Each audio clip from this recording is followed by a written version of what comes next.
beratus tahun yang lalu di sebuah desa bernama Volendam yang terletak di pesisir pantai utara Belanda, hiduplah keluarga Jansen dan keluarga Hendrik yang masing-masing memiliki anak berumur 9 tahun.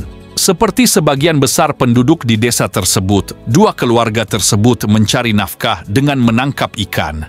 Keluarga Jansen mempunyai anak perempuan bernama Irene dan keluarga Hendrik mempunyai anak laki-laki bernama Willem. Willem dan Irene adalah anak-anak yang rajin. Willem selalu membantu ayahnya memperbaiki jala yang rusak. Irene selalu membantu ibunya yang berjualan makanan di pinggir pantai. Suatu hari seperti biasa, Willem dan Irene menunggu kepulangan ayah mereka di pinggir dermaga. Satu persatu nelayan-nelayan yang pulang melaut merapat ke pantai dan disambut keluarga mereka. Pagi sudah beranjak siang, namun belum terlihat tanda-tanda kepulangan ayah mereka. "Pak, apakah Bapak melihat ayah kami?" tanya Irene pada salah satu nelayan. "Oh, kami memang melihat ayah kalian di tengah laut, tapi sepertinya mereka menuju ke utara, katanya mau menangkap ikan tuna lebih banyak lagi," jawab si nelayan. Irene menatap langit di utara, tampak awan mendung bertumpuk, sepertinya akan turun hujan lebat dan badai.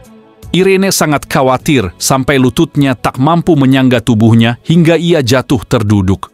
"Oh ayah," isak Irene. "Jangan khawatir Irene," hibur Willem. "Mereka pasti baik-baik saja." "Tapi mendung begitu tebal," tangis Irene. "Bagaimana kalau mereka terjebak badai? Kapalnya bisa terbalik dan tenggelam." "Oh, seandainya aku bisa menolong mereka." "Tentu saja kita bisa menolong ayah kita," kata Willem. "Benarkah? Bagaimana caranya?" tanya Irene. "Dengan berdoa," jawab Willem dengan mantap. Irene memandang Willem. "Apakah Tuhan akan mendengar doa kita?" tanyanya. "Ya, aku yakin, karena Tuhan yang mengendalikan alam. Kita harus berdoa semoga Tuhan mau menghentikan hujan dan membuat laut menjadi tenang," kata Willem. Mereka lalu berlutut dan berdoa dengan khusyuk. Ajaib, tiba-tiba langit menjadi terang dan angin yang tadinya kencang tiba-tiba bertiup lembut. Tidak berapa lama dari tengah laut nampak sebuah perahu yang makin lama makin dekat. "Semoga itu ayah kita," seru Irene. Ternyata itu memang perahu ayah mereka. Kedua anak itu berseru mengucap syukur. Mereka pun segera berlari menyongsong ayah mereka. Wah, ternyata ayah mereka selain membawa tangkapan yang banyak, juga berhasil menangkap seekor ikan tuna yang sangat besar. Belum pernah ada nelayan lain yang pernah menangkap tuna sebesar itu. Pak Hendrik dan Pak Jansen bersyukur bias pulang dengan selamat. Mereka tadinya berpikir akan terjebak badai, syukurlah tiba-tiba saja langit menjadi cerah seperti terkena sihir. Willem dan Irene saling berpandangan dan tersenyum. Ayah mereka membawa hasil tangkapan mereka ke tempat pelelangan ikan. Pembeli berebut ingin membeli ikan tuna yang besar itu. Akhirnya seorang pemuda yang menawar dengan harga tinggi berhak atas ikan tersebut. "Aku ingin membuat pesta di sini," kata si pemuda. "Bagaimana kalau aku undang kalian untuk makan ikan ini bersama-sama?" Semua menyambut gembira ajakan si pemuda.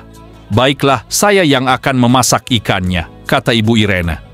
Willem dan Irene membawa ikan itu ke dapur untuk dibersihkan. Saat mengeluarkan isi perut ikan, tiba-tiba sebuah benda berkilauan terjatuh. Irene memungut benda tersebut. Ternyata sebuah cincin berlian.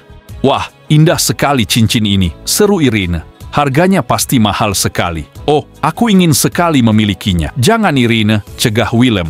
"Karena cincin itu berada di perut ikan tuna yang telah dibeli pemuda tadi, maka cincin itu adalah miliknya. Ayo kita serahkan kepadanya." Willem dan Irene menyerahkan cincin itu kepada si pemuda. Pemuda itu kagum akan kejujuran kedua anak tersebut. "Seandainya mereka tidak menyerahkan cincin itu padaku, aku pun tidak akan tahu kalau ada cincin berlian di dalam perut ikan yang kau beli," batin si pemuda. "Tapi mereka tetap menyerahkannya padaku. Benar-benar anak yang luar biasa." Pemuda itu tersenyum pada Willem dan Irene. Dia lalu membuka jubah yang menutup tubuhnya. Ternyata di baliknya adalah baju kebesaran kerajaan. Ternyata pula pemuda itu adalah pangeran yang sedang menyamar. "Kalian anak yang jujur," katanya.